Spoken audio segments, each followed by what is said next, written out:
2022 Vineeth Kumar direct ചെയ്തിട്ടുള്ള dear friend എന്ന് പറയുന്ന സിനിമ റിലീസ് ചെയ്തത്. അതിൽ പ്രധാന കഥാപാത്രമായ വിനോദായിട്ട് അഭിനയിച്ചിരുന്നത് ടൊവിനോ തോമസ് ആയിരുന്നു. ആ സിനിമ ഞാൻ കണ്ടു കഴിഞ്ഞ് അടുത്ത 2 ദിവസത്തേക്ക് എനിക്ക് സമാധാനമില്ല.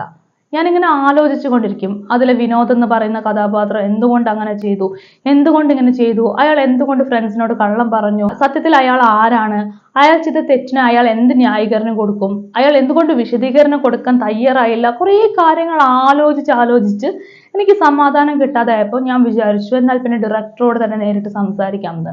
അങ്ങനെയാണ് ഞാൻ വിനീത് കുമാറുമായിട്ട് സംസാരിക്കാൻ തീരുമാനിക്കുന്നത്. അന്നൊരു ഓൺലൈൻ മീഡിയയിലേക്ക് ഒരു ഇന്റർവ്യൂ തയ്യാറാക്കിക്കൊണ്ട് ഞാൻ വിനീത് കുമാറുമായിട്ട് സംസാരിച്ചു. ഞാൻ ചോദിച്ചു, എന്തുകൊണ്ടാണ് ഈ സിനിമയുടെ ക്ലൈമാക്സിൽ പോലും വിനോദ് ആരാണെന്ന് വെളിപ്പെടുത്താനത്, എന്തുകൊണ്ടാണ് ഈ സിനിമയിൽ കൃത്യമായ വിശദീകരണം നൽകാനത്, പല കാര്യങ്ങളും സിനിമയിൽ ഇപ്പോഴും പറഞ്ഞിട്ടില്ല, വിനോദ് എന്ന് പറയുന്ന ആൾ ആരാണെന്ന് പോലും പറഞ്ഞിട്ടില്ല, ഇതിന്റെയൊക്കെ കാരണം എന്താണെന്ന് ചോദിച്ചപ്പോൾ എനിക്ക് വിനീത് കുമാർ തന്ന മറുപടി ഇങ്ങനെയായിരുന്നു. ആ സിനിമയുടെ ക്ലൈമാക്സ് എടുത്ത് നോക്കിക്കഴിഞ്ഞാൽ അതിൽ പ്രധാനപ്പെട്ട 2 ഷോട്ടുകളുണ്ട്. അതിൽ ഒന്നാമത്തത് വിനോദ് എന്ന് പറയുന്ന കഥാപാത്രത്തിന്റെ ബാക്ക് ഷോട്ടാണ്. ആ ബാക്ക് ഷോട്ട് വെച്ചത് പോലും വിനോദിന്റെ ഇമോഷൻ എന്താണെന്ന് ആരും അറിയാതിരിക്കാൻ വേണ്ടിയിട്ടാണ്. അയാളുടെ ഇമോഷൻ എന്താണെന്ന് പ്രേക്ഷകർ അറിയേണ്ട എന്നുള്ള ഒരൊറ്റ തീരുമാനം കൊണ്ടാണ് അത് വെച്ചത്. രണ്ടാമത്തത് ഒരു വൈഡ് ഷോട്ടാണ്. ആ വൈഡ് ഷോട്ടിൽ പോലും വിനോദിന്റെ മാനസികാവസ്ഥ എന്താണെന്ന് കാണിക്കുന്നില്ല. അത്രയും വൈഡ് ആയിട്ടുള്ള ഷോട്ടായിരുന്നു. അപ്പൊ ഈ 2 ഷോട്ട് പോലും ബോധപൂർവം വെച്ചതാണ്.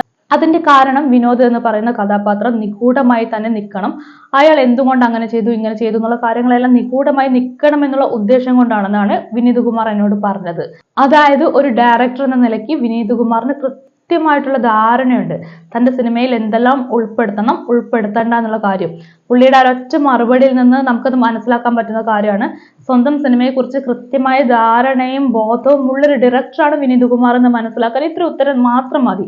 പക്ഷെ ഇതേ ഡയറക്ടറുടെ അടുത്ത സിനിമ വരികയാണ്. നമ്മളിങ്ങനെ പ്രതീക്ഷയോടെ കാത്തിരിക്കുകയാണ്, പുള്ളി എന്താണ് കൊണ്ടുവരാൻ പോകുന്നത്, എന്താണ് പുതിയതായിട്ട് കാണിക്കാൻ പോകുന്നത്, ഡയറക്ടർ ബ്രില്യൻസ് എന്താണെന്നൊക്കെ അറിയാൻ വേണ്ടി കാത്തിരിക്കുകയാണ്.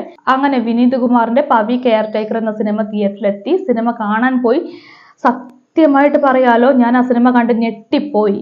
ഇത്രയും നല്ല ഡയറക്ടർ, തൊട്ട് മുമ്പ് ചെയ്ത സിനിമയെ കുറിച്ച് ഇത്രയും നന്നായി പറയാൻ പറ്റുന്ന ഒരു ഡയറക്ടർ, ആ ഡയറക്ടർ ചെയ്തു വെച്ച അടുത്ത സിനിമയാണ്.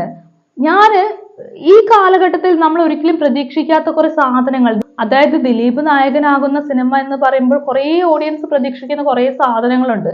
പുള്ളിയുടെ പതിവ് കുറെ പരിപാടികൾ, കോമാളിത്തരങ്ങള്, സംഭവങ്ങളൊക്കെ പ്രതീക്ഷിക്കുന്നുണ്ട്. ആ പ്രതീക്ഷയൊന്നും തകർക്കാത്ത വിധത്തിലുണ്ടല്ലോ ദിലീപിന്റെ കോമാളിത്തരങ്ങൾ കൊണ്ടൊരു സിനിമ. ഒരു കാലത്ത് പ്രേക്ഷകരെ അത്രത്തോളം ചിരിപ്പിച്ചൊരു നടനുണ്ടല്ലോ, പ്രേക്ഷകരെ ചിരിപ്പിക്കാൻ വേണ്ടി കഷ്ടപ്പെടുന്ന കോമാളിത്തരങ്ങള്. അതുകൊണ്ട് തന്നെ ഈ സിനിമ കണ്ടുകൊണ്ടിരിക്കുമ്പോൾ എനിക്ക് ഭയങ്കര സംശയമായി, ഈ സിനിമ ശരിക്കും വിനീത് കുമാറിന്റെ തന്നെയാണോന്ന്. അതായത് വർഷങ്ങളായിട്ട് ദിലീപ് കാണിക്കുന്ന കോമാളിത്തരങ്ങളുടെ തുടർച്ച തന്നെയാണ് ഈ സിനിമ. കുറേ തെന്നി വീഴുന്ന കോമഡികൾ, അതായത് നായകൻ ഇങ്ങനെ ഓടുന്നു, അയാൾ തെന്നി വീഴുന്നു, അയാളുടെ തലയിലേക്ക് അരിപ്പൊടി വീഴുന്നു, ഗോതമ്പ് പൊടി വീഴുന്നു, മുളക് പൊടി വീഴുന്നു. ഇതൊക്കെ പണ്ടേ ദിലീപ് ചെയ്ത സാധനമല്ലേ. പണ്ട് ഈ പറക്കും തലക സിനിമയിലൊക്കെ ഉള്ള കുറെ സംഭവമുണ്ട്. കൊച്ചിൻ ഹനീഫയുടെ കുറെ സാധനങ്ങളൊക്കെ ഉണ്ട്, കുറെ കോമഡി സാധനങ്ങളൊക്കെ ഉണ്ട്, ഹരിത് രക്ഷകരൊക്കെ വരുന്നത്. ആ സംഭവമൊക്കെ ദിലീപ് ഒറ്റയ്ക്ക് കിടന്ന് പുള്ളിയുടെ ഒരു 1 മാൻ ഷോ വെച്ചിട്ട് പുള്ളി കാണിക്കുന്നു. അതായത് പണ്ടത്തെ കാലത്ത് ഈ തമാശകളൊക്കെ എടുത്തിട്ട് ഈ കാലത്ത് കാണിക്കുമ്പോൾ ഭയങ്കര അത്ഭുതം തോന്നുകയാണ്. അതുപോലെ തന്നെ ദിലീപ് നടക്കുന്ന രീതിയൊക്കെ ഉണ്ട്. തമാശ കാണിക്കാൻ വേണ്ടിയിട്ടാണെങ്കിലും ഒരു കോമാളിയെ കൊണ്ട് നടത്തിക്കുന്ന പോലെ. എന്തിനാണ് ഇങ്ങനെയൊക്കെ നടത്തിക്കുന്നത്? വിനീത് കുമാർ എന്ന് പറയുന്നത് പണിയറിയാത്തൊരു ഡയറക്ടർ അല്ല. പുള്ളി ഇതിനു മുൻപ് നല്ല സിനിമകൾ ചെയ്തിട്ടുണ്ട്. പുള്ളിക്ക് കൃത്യമായിട്ട് സിനിമകളെ കുറിച്ച് ധാരണയുണ്ട്. പിന്നെ എന്തിനാണ് ഇമാതിരി കോമാളിത്തരങ്ങൾ ഈ നടനെ വെച്ച് കാണിക്കുന്നതെന്ന് പോലും എനിക്ക് മനസ്സിലായില്ല. സിനിമയുടെ ഫസ്റ്റ് ഹാഫ് മൊത്തം എങ്ങനെയാണ്. പവി എന്ന് പറയുന്ന ഒരു കെയർ ടേക്കർ, ഒരു ഫ്ലാറ്റിന്റെ ആണ്, Cloud9 എന്ന് പറയുന്ന ഒരു ഫ്ലാറ്റിന്റെ കെയർ ടേക്കർ ആണ് അയാളാണ് അവിടുത്തെ മൊത്തത്തിലുള്ള കാര്യങ്ങളൊക്കെ നോക്കി നടത്തുന്നത്. ഒറ്റയ്ക്ക് ജീവിക്കുകയാണ്. അയാൾക്ക് ഭയങ്കര അതിൻ്റെതായിട്ടുള്ള ഒറ്റപ്പെടൽ കാര്യങ്ങളൊക്കെ ഉണ്ട്. പുള്ളി മാരീഡ് അല്ല, അതുകൊണ്ട് തന്നെ അതിൻ്റെതായിട്ടുള്ള കുറേ ഫ്രസ്ട്രേഷൻസ് പുള്ളിക്കുണ്ട്. അങ്ങനെ പുള്ളി ഇങ്ങനെ ഒറ്റയ്ക്ക് ജീവിതം നയിക്കുകയാണ്. അപ്പൊ ഫസ്റ്റ് ഹാഫ് മുഴുവൻ ഇത് കാണിക്കാൻ വേണ്ടിയിട്ട് പുള്ളിയുടെ കോമാളിത്തരം, ഇത്രയും വൃത്തികെട്ട തമാശകളും കോമാളിത്തരങ്ങളൊക്കെ എന്ന് പറഞ്ഞാൽ അത് എന്തോ കാണുമ്പോൾ പോലും ബുദ്ധിമുട്ട് തോന്നുക. പണ്ടൊക്കെ ആണെങ്കിൽ ഇതൊക്കെ കണ്ട് നമ്മൾ പൊട്ടിച്ചിരിക്കുകയായിരുന്നു. എൻ്റെ കുട്ടിക്കാലൊക്കെ ഏറ്റവും ഭംഗിയായിട്ട് പോയിട്ടുള്ളതൊക്കെ ദിലീപ് സിനിമകൾ കണ്ടിട്ട് തന്നെയാണ്. പക്ഷെ ആ തമാശകൾ എടുത്ത് ഈ കാലത്ത് കാണിച്ചാൽ ഭയങ്കര താങ്ങാൻ കഴിയാത്ത അവസ്ഥയായി പോകും. ഒന്നാമത് പണ്ടത്തെ പോലെ ഈ കോമഡിയും കാര്യങ്ങളൊന്നും മര്യാദയ്ക്ക് ഹാൻഡിൽ ചെയ്യാൻ പുള്ളിക്കും പറ്റുന്നില്ല, പുള്ളിയുടെ തമാശ കണ്ടിരിക്കാൻ നമുക്കും പറ്റുന്നില്ല. അപ്പം അത് ഈ കോമാളിത്തരങ്ങളൊക്കെ എടുത്ത് ഒഴിവാക്കിയിരുന്നെങ്കിൽ അത്ര ബോറാവുമെന്ന് എനിക്ക് തോന്നുന്നില്ല. അങ്ങനെ സിനിമ സെക്കൻഡ് ഹാഫിലേക്ക് പോവാണ്. സെക്കൻഡ് ഹാഫ് കുഴപ്പമില്ല എന്നൊക്കെ എനിക്ക് തോന്നി, കണ്ടിരിക്കാൻ പറ്റുന്ന സാധനമൊക്കെയാണ്. പക്ഷെ ഇതിൽ രസം എന്താന്ന് വെച്ച് കഴിഞ്ഞാൽ റിതേഷ് ബാത്ര തിരക്കഥ എഴുതി സംവിധാനം ചെയ്ത ഒരു ചിത്രം ഉണ്ടായിരുന്നു, ലഞ്ച് ബോക്സ് എന്നാണ് ആ സിനിമയുടെ പേര്. 2013 ആ സിനിമ റിലീസ് ചെയ്തത്. ആ ലഞ്ച് ബോക്സ് എന്ന് പറയുന്ന സിനിമയിൽ പറയുന്നത് കത്തെഴുത്ത് രൂപത്തിലുള്ള പ്രണയമാണ്. അങ്ങനെയുള്ള ഒരു പ്രണയ കഥയായിരുന്നു. ലഞ്ച് ബോക്സിന്റെ അതേ ആശയം തന്നെയാണ് ഈ സിനിമയിലേക്ക് എടുത്തിരിക്കുന്നത്. കത്തെഴുത്തിലുള്ള പ്രണയകഥ. ജീവിതത്തിൽ ഒറ്റപ്പെട്ടു പോകുന്ന രണ്ടാളുകൾ, വ്യത്യസ്തമായ സാഹചര്യത്തിലുള്ള രണ്ടാളുകൾ, അവർ കത്തിലൂടെയാണ് കൂടുതലായിട്ട് അടുക്കുന്നത്. ആ ആശയം ഇങ്ങോട്ട് എടുത്തുകൊണ്ട് അതിന് തലങ്ങും വിലങ്ങും ഒക്കെ തിരിച്ചു മറിച്ചൊക്കെ മാറ്റിയിട്ട് മറ്റൊരു സ്റ്റൈലിലേക്ക് കൊണ്ടുവന്നതായിട്ടാണ് എനിക്ക് ഈ സിനിമ കണ്ടപ്പോൾ തോന്നിയത്. ശരിക്കും വേറൊന്നും ചെയ്യണ്ട, ലഞ്ച് ബോക്സ് എന്ന് പറയുന്ന സിനിമ എടുത്ത് തിയേറ്ററിൽ കാണിച്ചിരുന്നെങ്കിൽ ഇതിനേക്കാൾ കുറച്ചും കൂടി സമാധാനം പ്രേക്ഷകർക്ക് കിട്ടുമായിരുന്നു. കുറച്ചും കൂടി ഇത്രയും ഊളത്തരങ്ങളൊന്നും കാണേണ്ട ആവശ്യം വരില്ലായിരുന്നു. ലഞ്ച് ബോക്സ് എന്ന് പറയുന്ന സിനിമയിലേക്ക് കുറെ കോമഡികളും ഊളത്തരങ്ങളും സംഭവങ്ങളും ചേർത്താൽ എങ്ങനെ ഉണ്ടായിരിക്കും എന്നുള്ളതിന്റെ ഒരു എക്സാമ്പിൾ ആണ് ഈ പവി കെയർടേക്കർ എന്ന് പറയുന്ന സിനിമ. അപ്പൊ മൊത്തത്തിൽ ഇത്രയേ ഉള്ളൂ, രണ്ടുപേരുടെ പ്രണയം കാണിക്കാൻ വേണ്ടിയിട്ട് ഒരു കത്തെഴുത്ത് രൂപത്തിലുള്ള പ്രണയകഥയായ ലഞ്ച് ബോക്സിനെ എടുത്ത് മറ്റൊരു സ്റ്റൈലിലേക്ക് ഇങ്ങോട്ട് പകർത്തി. അല്ലാണ്ട് ആ സിനിമയെ കുറിച്ച് വലിയതായിട്ടൊന്നും പറയുന്നില്ല. പിന്നെ അത്യാവശ്യം നല്ല രീതിയിൽ ദിലീപിനെ കൊണ്ട് കോമാളിത്തരങ്ങൾ കാണിച്ചിട്ടുണ്ട്. വളരെ ബോറായ രീതിയിൽ കോമാളിത്തരങ്ങൾ കാണിച്ചിട്ടുണ്ട്. നമുക്ക് കണ്ടിച്ചിരിക്കാൻ തോന്നില്ല, നമുക്കത് സഹതാപി തോന്നുള്ളൂ. പിന്നെ ഈ സിനിമയിൽ മൊത്തത്തിൽ ദിലീപിനെ കൊണ്ടുള്ള ഒരു കോമാളിത്തരം കാണിക്കൽ പരിപാടി ആയതുകൊണ്ട് കൂടുതലായിട്ടൊന്നും പറയാനില്ല. പക്ഷേ സിനിമയിൽ ഒരിടത്ത് കൃത്യമായ ഒരു കാര്യം പറയുന്നുണ്ട്, പീരീഡ്സ് ആകുമ്പോൾ സ്ത്രീകൾക്ക് മൂഡ് സ്വിങ്സ് ഉണ്ടാവുമെന്ന്. ഈ മൂഡ് സ്വിങ്സ് ഉണ്ടാവുമെന്ന് പറയാൻ ഉത്തരവാദിത്വം കാണിക്കുന്ന അതേ സംവിധായകൻ തന്നെ ഉണ്ടല്ലോ മറ്റൊരു സ്ഥലത്ത് വളരെ മോശമായിട്ട് സ്ത്രീകളുടെ ബ്രാ എടുത്തിട്ട് തമാശ കാണിക്കുന്നുണ്ട്. എന്തൊരു വൃത്തികെട്ട സാധനമാണിത്. എന്തിനാണ് ഈ സ്ത്രീകളുടെ ബ്രായും അല്ലെങ്കിൽ സ്ത്രീകളുടെ ഈ ഇന്നർവ്യൂസ് ഒക്കെ എടുത്തിട്ട് കോമഡി ആക്കി കാണിക്കുന്നത്?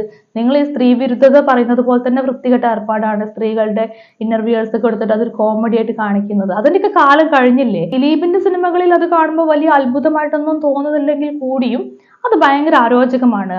അടുത്ത ദിലീപ് സിനിമകളിലെങ്കിലും അത് വെട്ടി മാറ്റണം എന്നാണ് എൻ്റെ അഭിപ്രായം. സ്ത്രീകളുടെ ഇന്റർവ്യൂസ് ഒക്കെ എടുത്ത് കോമഡി ആക്കി കാണിക്കേണ്ട കാലഘട്ടം മാറി. അതൊക്കെ വളരെ നോർമലൈസ് ചെയ്യേണ്ട കാര്യങ്ങളാണ്. അത് എടുത്ത് ഒഴിവാക്കേണ്ട കാലം പണ്ടേ അതിക്രമിച്ചു കഴിഞ്ഞിട്ടുണ്ട്. അതുപോലെ ചിത്രത്തിൽ കുറെ കാലങ്ങൾക്ക് ശേഷം സ്ഫടികം ജോർജ് ഒരു കഥാപാത്രത്തെ അവതരിപ്പിച്ചിട്ടുണ്ട്. പാവം, പുള്ളിക്ക് വയ്യാൻ തോന്നുന്നു. കുഴപ്പമില്ലാത്തൊരു കഥാപാത്രമാണ് പുള്ളി ചെയ്തിട്ടുണ്ട്. എങ്കിൽ കൂടിയും പുള്ളി കുറെ കൂടി നല്ല കഥാപാത്രങ്ങൾ അർഹിക്കുന്നു എന്നാണ് എനിക്ക് തോന്നിയിട്ടുള്ളത്. പിന്നെ ധർമ്മജൻ ബോൾഗാട്ടി, നമ്മുടെ ദിലീപിന്റെ ചങ്കായിട്ടുള്ള ധർമ്മജൻ ബോൾഗാട്ടി സിനിമയിൽ ഒരു കഥാപാത്രം അഭിനയിച്ചിട്ടുണ്ട്.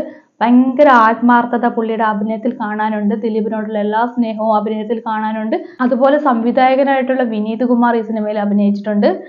ക്ലൈമാക്സിൽ വരുന്നുണ്ട്. തരക്കേടില്ലാത്ത കഥാപാത്രമാണ്.